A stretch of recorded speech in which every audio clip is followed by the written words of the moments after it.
So this is called Hyphenated Americans. And I begin it with a haiku.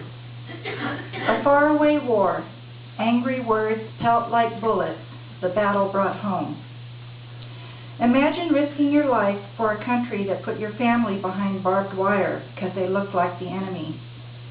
My mother's oldest brother, Yoshio Sasaki, a Japanese American, served in the United States Army while his family was interned. For heroic achievement while in action in Italy, he was awarded the Bronze Star.